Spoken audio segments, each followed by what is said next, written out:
Uma nova família, parte 17. No livro de Oséias, se nos fala de um terceiro dia milenial no calendário de Deus, no qual um povo especial da nova criação receberia a própria vida de Deus em corpos imortais aqui na terra. Vinde e tornemos para o Senhor, diz o profeta, porque Ele arrebatou e nos curará, fez a ferida e nos vendará.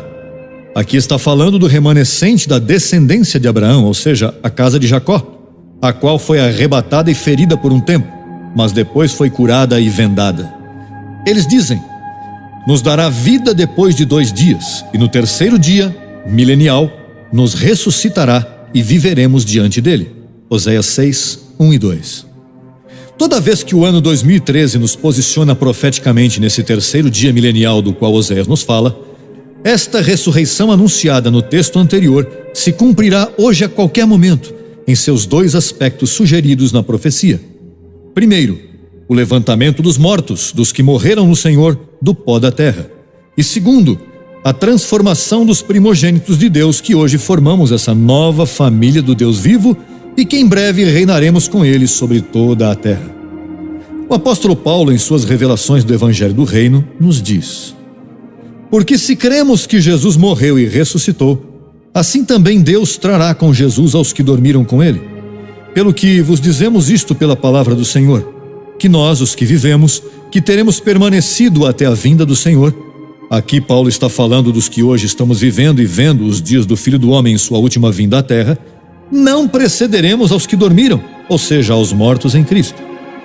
Porque o próprio Senhor, não outro, com voz de mando, com voz de arcanjo e com trombeta de Deus, descerá do céu, e os mortos em Cristo ressuscitarão primeiro. Depois nós, quem? Os que vivemos hoje, os que ficamos, seremos arrebatados juntamente com eles nas nuvens para receber ao Senhor no ar. E assim estaremos sempre com o Senhor. 1 aos Tessalonicenses 4, 14 a 17. Mas certamente cremos que Jesus morreu e ressuscitou? Pois da mesma maneira está escrito que o Senhor trará com Jesus, ou ressuscitará, juntamente com a transformação de Jesus, aos que morreram nele. Mas também diz que aqueles que estivermos vivendo nos dias do Filho do Homem, não precederemos aos que ressuscitarão hoje, pois o próprio Senhor, já transformado e com voz de mando, descerá do céu. Se refere a este céu no qual estamos hoje. E os mortos em Cristo ressuscitarão primeiro. Depois nós, os que vivemos, obviamente, seremos transformados e arrebatados juntamente com eles nas nuvens. Isto significa, obviamente, que a ressurreição e a transformação acontecerão quase simultaneamente, pois diz que não precederemos aos que ressuscitarão. Em outra parte, Paulo diz: mas nossa cidadania está nos céus, de onde também esperamos ao Salvador, ao Senhor Jesus Cristo. Ou seja, que a cidade de nossa origem angelical e onde vamos estar hoje está aqui nos céus, ou lugares celestiais, os quais já foram reconciliados com a terra. Destes céus o Senhor descerá hoje. Entretanto, Paulo segue dizendo que esse que descerá do céu será também o mesmo que transformará o corpo de nossa humilhação, para que seja semelhante ao corpo de sua glória, pelo poder com o qual pode também sujeitar a si mesmo todas as coisas. Filipenses 3, 20 e 21. Entende-se que uma vez que ele for transformado, já terá o poder para nos transformar e para sujeitar a si mesmo todas as coisas. Esta é a razão pela qual descerá com voz de mando, dando ordens que serão obedecidas instantaneamente. Mas agora continuamos com a profecia de Oséias para saber as coisas que sucederão depois da ressurreição e da transformação que vem. E viveremos diante dele. Agora começaremos a viver diante dele a vida eterna com corpos imortais.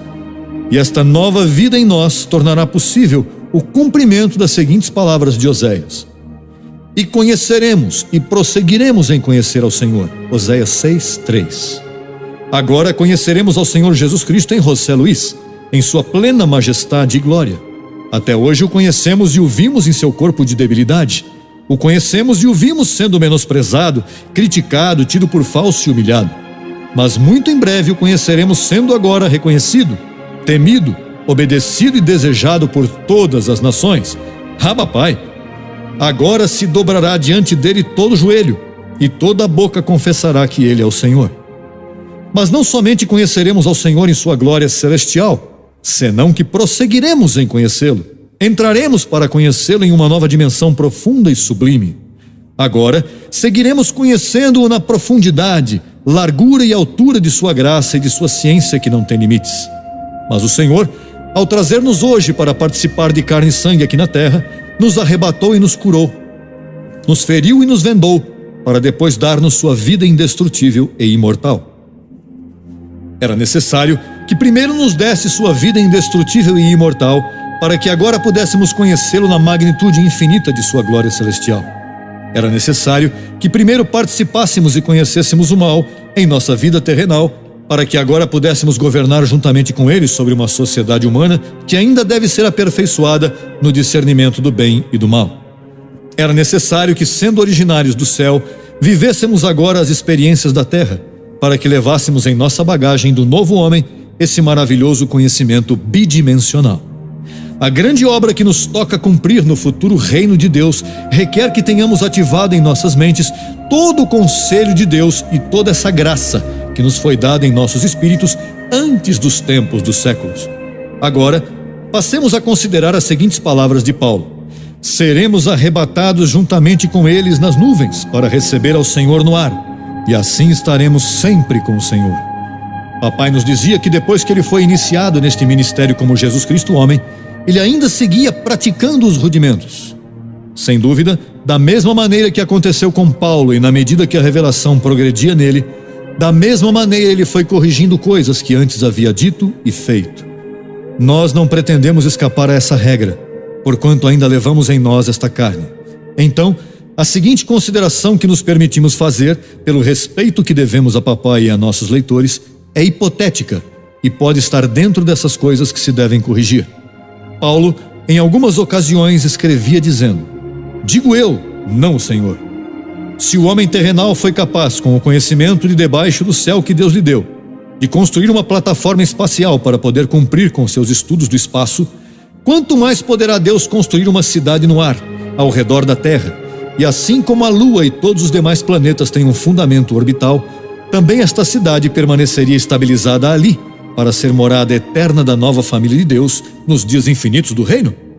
Penso que esta cidade poderia ser incluída dentre todas essas coisas invisíveis que Deus criou e que agora mesmo existem nessa mesma dimensão oculta do Espírito, onde também está a nuvem de testemunhas. Que o Armagedon se encontre em algum lugar escondido e remoto da Terra, isso poderia ser, mas que se encontre no ar que rodeia a Terra, isso também é factível. Paulo diz que no dia em que os mortos ressuscitarem primeiro e os que vivemos formos transformados, então seremos arrebatados juntamente com eles no ar, e assim estaremos sempre com o Senhor. Certamente a terra nos foi dada por herança eterna aos filhos de Deus, mas poderia ser que a dignidade desta nova família de Deus lhe permita viver em um arranha-céu aéreo. Em uma das visões que Isaías recebeu a respeito deste novo povo de Deus, o profeta teve que se perguntar: quem são estes que voam como nuvens e como pombas às suas janelas? Penso que o profeta os viu voar, porque tinham e deviam fazê-lo, não somente para rodear a terra, senão para ir às janelas da cidade eterna. A Bíblia fala das janelas dos céus, que um dia serão abertas para abençoar as nações com a superabundância de Deus. Malaquias 3, 10-12. E não serão essas as janelas da Jerusalém celestial que agora estarão abertas? A Natanael, Jesus disse: em verdade vos digo, daqui em diante, a qualquer momento, vereis o céu aberto e os anjos de Deus que sobem e descem sobre o Filho do Homem. João 1:51. Certamente a reconciliação entre o céu e a terra, que se operou com o sacrifício de Cristo na cruz, a todos os primogênitos da família celestial de Deus, nos fez assentar nos lugares celestiais com Cristo. Logo, com respeito ao posicionamento da cidade de Deus para sua nova família celestial, só estamos citando alguns textos para sustentar uma hipótese. A pluma de JH para ele, para seu lar terrenal e para sua nova família.